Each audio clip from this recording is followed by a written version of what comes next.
राष्ट्रीय लोक दल के राष्ट्रीय अध्यक्ष जयंत चौधरी शनिवार को खतौली जाने से पहले मेरठ पहुंचे, जहां जयंत चौधरी संविधान दिवस पर सपा विधायक अतुल प्रधान के नेतृत्व में निकाली गई संविधान बचाओ यात्रा में शामिल हुए, जिसे उन्होंने हरी झंडी दिखाकर रवाना किया। यह पदयात्रा गढ़ रोड स्थित अम्बेडकर डिग्री कॉलेज से शुरू होकर हापुड़ अड्डा, ईवज चौराहा, बच्चा पार्क होते हुए कचहरी की ओर निकली। इस दौरान जगह जगह जाम लगा रहा, जिससे पुलिस को कड़ी मशक्कत करनी पड़ी। वहीं पूर्व विधायक राजेंद्र शर्मा के आवास पर मीडिया से वार्ता करते हुए जयंत चौधरी ने कहा कि जनता पर हमारी पार्टी को पूरा भरोसा है। यूपी की तीनों सीटों पर उपचुनाव में गठबंधन जीतेगा। खतौली विधानसभा के गठबंधन प्रत्याशी मदन भैया 4 दफा विधायक रहे, हमें उनकी जीत का भरोसा है। इस दौरान जयंत चौधरी ने भाजपा सरकार पर जमकर निशाना साधते हुए कहा कि भाजपा सरकार में किसान परेशान है, गन्ने का समर्थन मूल्य नहीं बढ़ रहा है, किसान अपने हक के लिए सड़कों पर उतरने को मजबूर हैं। साथ ही उन्होंने कहा कि जब आजम खां के मताधिकार को रोका गया है तो विक्रम सैनी के मताधिकार पर रोक क्यों नहीं लगाई गई।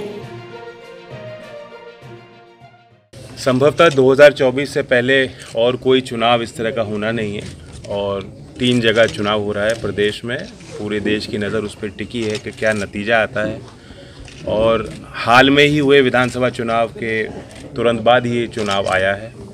जिन परिस्थितियों में खतौली का चुनाव हुआ है, क्योंकि यहाँ बीजेपी के विधायक थे जो डिस्क्वालीफाई हो गए, जिनको दंड दिया गया है और बहुत सीरियस क्राइम पे उनको जो है सज़ा दी है कोर्ट ने, तो और विशेष एक नज़र आती है क्योंकि मुजफ्फरनगर क्षेत्र है, किसानों की भूमि है और बीजेपी उस सीट को जीती थी, बाकी दोनों सीट तो समाजवादी पार्टी के खाते में है।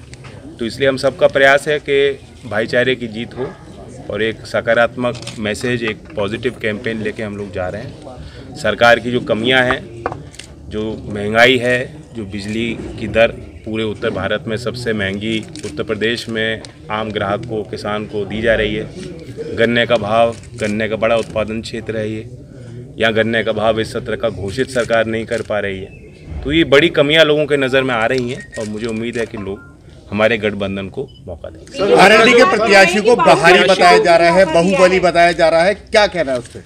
कहीं आरोप ये तो पैतरे होते हैं चुनाव में। खुद नरेंद्र मोदी जी हमारे क्षेत्र उत्तर प्रदेश के राज्य से निर्वाचित हुए हैं और हमारे प्रदेश के सूबे के मुख्यमंत्री भी अब अलग राज्य हो गया है उत्तराखंड, वहाँ के मूल निवासी बताए जाते हैं। हालांकि गोरखपुर क्षेत्र ने उनको अपनाया, तो ये कोई मापदंड नहीं होता। चौधरी चरण सिंह जी अब हापुड़ अलग जिला हो गया है, क्या आज बागपत के या मेरठ के लोग उनको ये नहीं कहेंगे कि चौधरी चरण सिंह जी हमारे अपने हैं? तो ये संकुचित विचार हैं, नेगेटिव कैंपेनिंग है। उस नेगेटिव कैंपेन का सबसे अच्छा उत्तर होगा वोट के माध्यम से इनको